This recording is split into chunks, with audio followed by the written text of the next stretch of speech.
దేవుని నామానికి స్తోత్రాలండి. మీ అందరికీ నా హృదయపూర్వక వందనాలండి.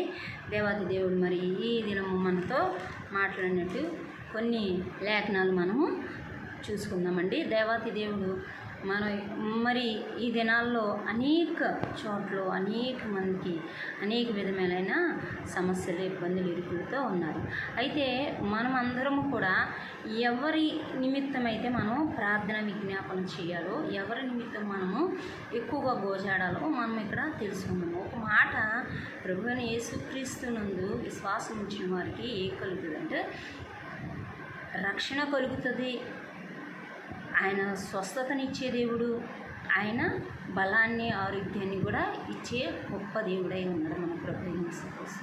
మనకు స్వస్థత లేదని మనం ఎంతో బాధింపబడుతున్నాం కదా. మనము స్వస్థతల గురించి అనేక చోట్లకు పరిగెత్తేవారు కూడా ఉన్నారు. అయితే ప్రభువు మీద ఆనుకొని ప్రభువుని నమ్మి విశ్వసించినప్పుడు ఆయన మన ఎడల చేసిన గొప్ప కార్యము మనమే కాదండి, అనేక మంది స్త్రీలు, అనేక మంది పురుషులు, సమస్త జనులు దేవుని సన్నిధిలో మొరపెడుతున్నారు. అయితే దేవుడి మీద సంపూర్ణంగా అనుకున్నప్పుడు దేవుడు స్వస్థతను అనుగ్రహిస్తాడు. ఇలా చూద్దామండి ఒక మాట. మరి దేవాది దేవుడు లోకాసు వార్త మరి 8వ అధ్యాయము ఇక్కడ చూద్దామండి. లోకాసు వార్త 8వ అధ్యాయము ఒక మాట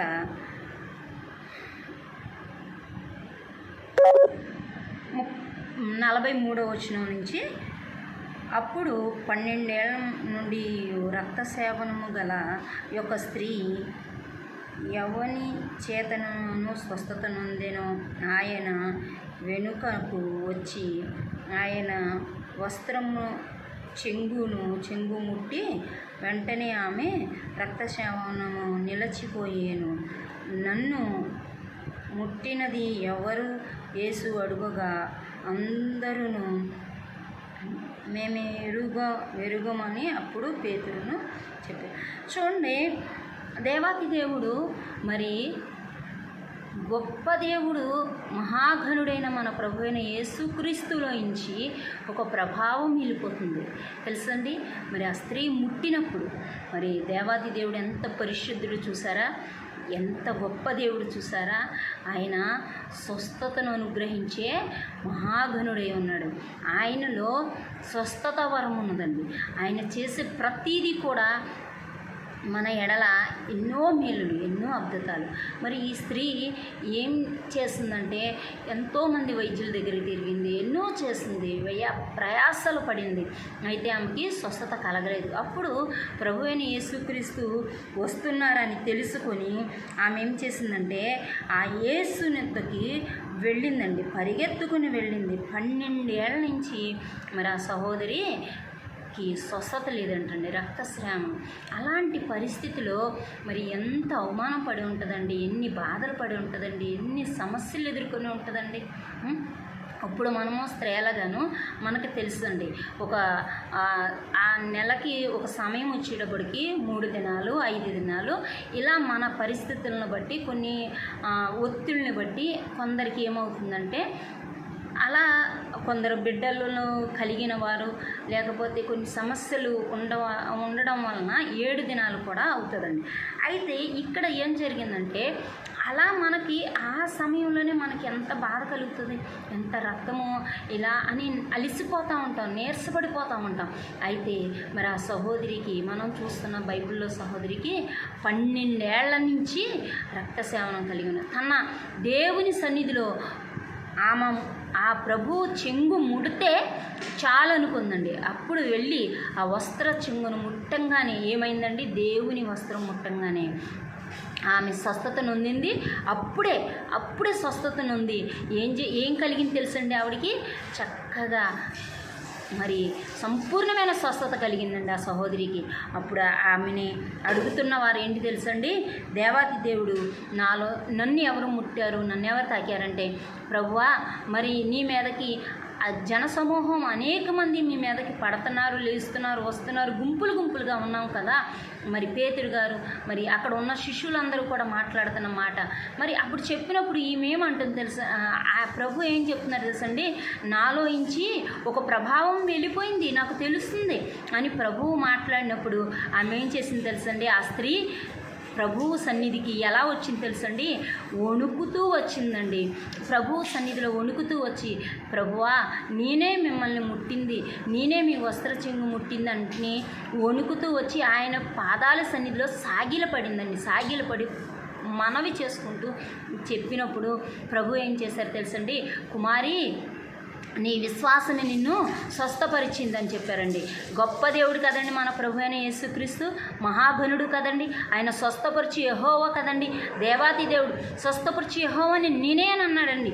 మరి ఇశ్రాయేల్ జనాంగం అంత సమస్యలో ఉన్నప్పుడు మరి లేఖనాలు అనేకమైనవి మనకి వివరిస్తూ ఉంటాయండి.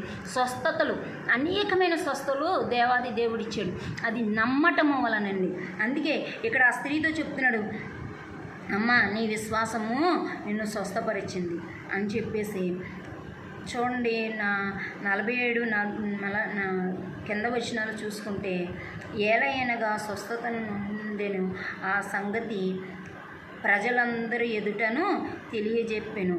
అందుకు ఆయన, కుమారి నీ విశ్వాసము నిన్ను స్వస్థపరిచెను, సమాధానము గలదానివయి పొమ్మని ఆమెతో చెప్పాను. దేవునికి స్తోత్రం. చూసారండి, 48వ వచనంలో ఈ మాటలు మాట్లాడుతున్నారు దేవాది దేవుడు. ప్రజలందరి ఎదుట కూడా ప్రభువు చేసిన ఆ ప్రభువు వస్త్రము ముట్టిన ఆ స్త్రీతో మాట్లాడించాడు దేవాది దేవుడు. ఆమె వచ్చి వణుకుతూ, ఆ పై వచనాలు చూసుకుంటే వణుకుతూ వచ్చి ప్రభువు సన్నిధిలో సాగిలిపడి మాట్లాడుతుందండి. ఏమంటుందంటే, ప్రభువా నిన్ను ముట్టింది నేనే అంటుంది. 47వ వచనంలో మాట్లాడుతుందండి. లోకాసువార్త 8వ అధ్యాయం 47వ వచనంలో మాట్లాడుతుంది, నేనే ప్రభువా నిన్ను ముట్టింది అన్నప్పుడు ఆమెని చూసి ఆయన ఎంత ఆశ్చర్యపోయాడు తెలుసండి, ఎంత విశ్వాసము కలిగి ఉంది ఈమె అని చెప్పేసి.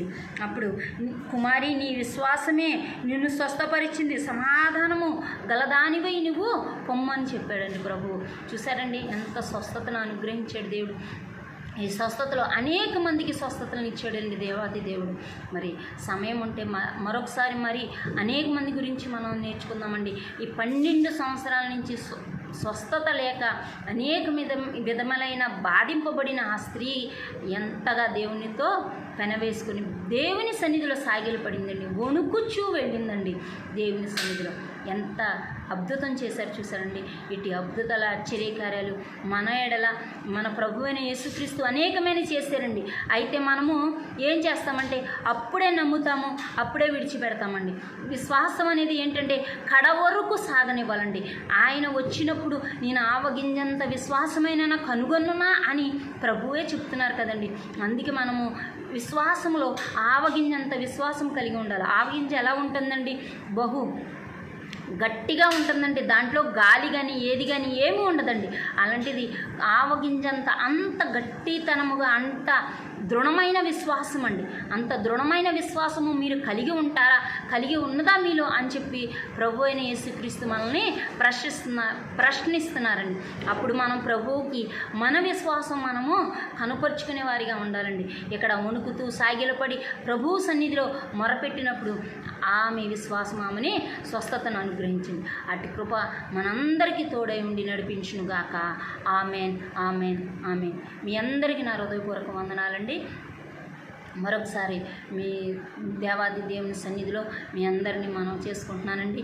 మరి మరొకసారి మనం అందరం కలిసినప్పుడు మరొక వీడియోలో మరొక దేవాది దేవుడు అనేక మందిని ఏ రీతిగా స్వస్థతలను అనుగ్రహించాడో అది మనం తెలుసుకుందామండి. ఇంకా ఎదరెదర మరి ఈ దినాన్ని ఈ రోజును బట్టి దేవాది దేవునికి స్తోత్రాలు చెల్లిస్తున్నానండి. మరి మీరందరూ కూడా ప్రార్థన విజ్ఞాపనలు చేయాలి. ప్రతిరోజు నా కొరకు మా కొరకు కూడా ప్రార్థన చేయండి. అలాగే మీకు ప్రార్థన అవసరతలు అనేక మంది కోరుతున్నారు. వారందరి కొరకు ప్రార్థన చేయడానికి దేవుడు నాకు ఇచ్చిన ఆ కృపను బట్టి ఆయనకు కోట్లాది కృతజ్ఞతాస్తుతులు చెల్లిస్తున్నానండి. మీ ప్రార్థన అవసరతలన్నిటిని బట్టి నేను ఆయనకి మొరపెడుతున్నానండి. ఎందుకంటే ఇర్మియా గ్రంథంలో 33:3 చెప్తున్నాడండి, నాకు మొరపెట్టుము నీకు నేను ఉత్తరం ఇచ్చేదను, గూఢమైన సంగతులను నీకు నేను తెలియజేద్దును అంటున్నారండి ప్రభు అయిన యేసుక్రీస్తు. మనం మొరపెట్టాలండి ప్రభు సన్నిధిలో, విజ్ఞాపన చేయాలి, అనేకుల కొరకు విజ్ఞాపన చేయాలండి. అటు కృప మనందరికీ దేవుడు అనుగ్రహించిన గాక. మరి మీరు లైక్ చేయండి, షేర్ చేయండి, సబ్స్క్రైబ్ చేయండి. అనేక మంది మరి లైక్ చేయట్లేదండి, మరి చూస్తున్నారు వీడియోస్. అందుని బట్టి మీ అందరికీ నా హృదయపూర్వక వందనాలు చెల్లిస్తున్నాను అండి. ఇంకా కొంచెం లైక్ చేయండి, అన్ని విషయాల్లో షేర్ చేయండి. మరి ఇంకా చేయాల్సినవి అనేకం ఉంటాయి దేవాది దేవుని సన్నిధిలో. మీరు అందరినీ నేను కోరుకునేది ఏంటంటే ప్రార్థన అండి. ఇది ప్రతిరోజు ప్రార్థన, ప్రతిరోజు వాక్యం చదవడము, ప్రతిరోజు దేవుని సేవ చేయడము, దేవునితో పెనవేసుకోవడం, దేవునిలో అంటకట్టబడాలండి నా ఆశ, నా కోరిక. అందరికీ మీకు తోచింది మీరు చేయండి దేవుని పని అండి. దేవుని పని మీకు ఏ రీతిగా మీరు చేయాలనుకున్నాం. ఇప్పుడు ఈ వాక్యం వింటున్నారు, షేర్ చేస్తున్నారు, లైక్ చేస్తున్నారు, సబ్స్క్రైబ్ చేస్తున్నారు. ఇంకా ఏం చేయాలనుకున్నాం అలా మీరు ఆ దేవుని సన్నిధిలో అలా చేయండి. మీరు ఫోన్ చేసి మాట్లాడితే, నా ముందు వీడియోల్లో కూడా ఫోన్ నెంబర్ ఉందండి చాలా వీడియోస్లో. మరి మీకు ఇది చక్కగా అర్థమవుతుందా, వినపడుతుందా, ఇవన్నీ కూడా మీరు క్లియర్గా చెప్తే దాన్ని బట్టి నేను ఇంకా ఎదరికెళ్తానండి. అందుని బట్టి మీరు నన్ను ప్రోత్సహిస్తున్న ప్రోత్సాహమును బట్టి దేవానామానికే మహిమ కలిగింది. నాకు చాలా దుఃఖం వస్తుందండి, అంతే సంతోషమైన దుఃఖం అండి ఇది. అందుని బట్టి దేవునికి స్తోత్రాలండి. మీ అందరికీ నా హృదయపూర్వక